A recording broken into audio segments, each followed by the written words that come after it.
அம்மையார் நம்மளை கூப்பிட்டாங்க. போன வாரம் திருவண்ணாமலை சன்னிதானத்தை அவர் சன்னிதானம் சந்தித்தோம், சாந்தினி அம்மாவை. ஐயா வந்து நம்ம மகாமகம் கும்பமேளாவில் பார்த்திங்கன்னா மக நட்சத்திரத்தை அன்றைக்கி ஐயாவுக்கு ஒரு விருது கிடைச்சது. அன்றைக்கி தான் முதல் முதல் சந்திக்கிறவர் நம்ம சிவானந்த சுவாமி அவருக்கு அந்த விருதை கொடுத்தாரு. ஏன்னா எத்தனையோ பிறக்கிறது அதிசயம். மனிதனாக பிறக்கிறது மிகப்பெரிய புண்ணியம் செய்திருக்கணும். நம்ம முன்னோர்கள் புண்ணியம் செய்தங்காட்டி நம்ம மனிதராக பிறந்திருக்கிறோம். அப்போ மனிதன் அந்த புண்ணியம் இல்லாமல் தான் ஆடவமாக பிறந்திருப்போம். நம்ம மனிதனாக பிறந்து தான் நேராக வளர்ந்து கொண்டு இருக்கின்றோம். ஆடாமாட பிறந்து எப்படி போயிருப்போம்? குறுக்க வழியும் போயிருப்போம். அதெல்லாம் இல்லாமல் சிவபெருமான் நம்மளோட மனித பிறவியாக பிறந்து அது எத்தனையோ மனிதர் இருந்தாலும் அதிலையும் குறிப்பாக தேர்ந்தெடுக்கிறார்.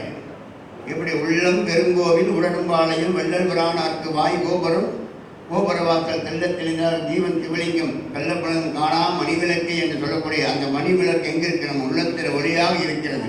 அந்த ஒளியிற்கு ஓம் நம சிவாய அந்த அஞ்சலுக்கு பஞ்சாத்தர மந்திரத்தை சொல்லும் போது நமக்கு எவ்வளோ இனிமையாக இருக்கிறது. இருக்கிற நோய் நொடியெல்லாம் அப்படிப்பட்ட மனிதர்களே அடியார் பெருமக்களால் இறைவன் நம்மளை தேர்ந்தெடுத்திருக்கிறார். எத்தனை எல்லாம் வீட்டு வேலை செஞ்சாலும் இறைவன் நம்மளை தேர்ந்தெடுக்கிறார். அப்போ நம்ம எல்லோரும் இறைவன். உயிர் இருக்கா இல்லையா? உள்ள ஞான ஒளி இருக்கா இல்லையா?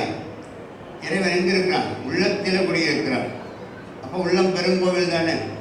அப்படிப்பட்ட எல்லா மனிதர்களும் எல்லாம் இறையாற்ற சக்தியோடு சில ஆண்டுக்கெல்லாம் முன்னாடி இப்படி கிடையாது. அடியார் பார்க்கறதுனா ரொம்ப சிரமம்.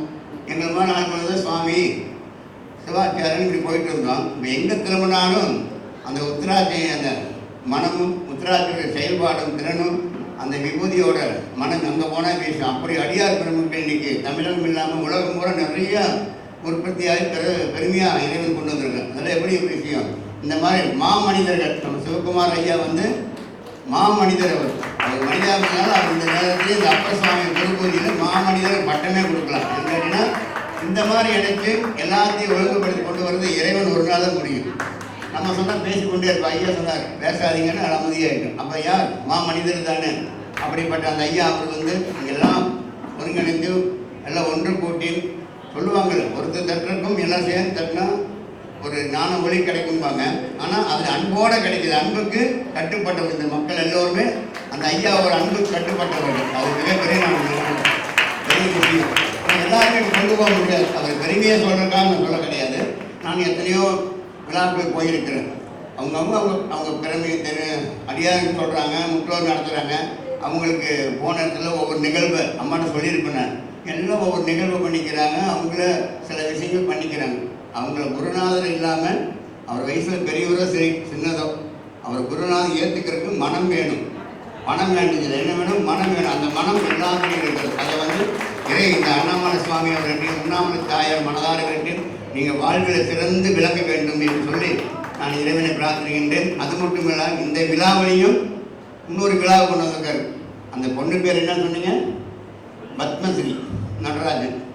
அப்போ யாருமே ஒரு மனிதன் மாமனிதன் வர்றதுக்கு அந்த பத்மஸ்ரீ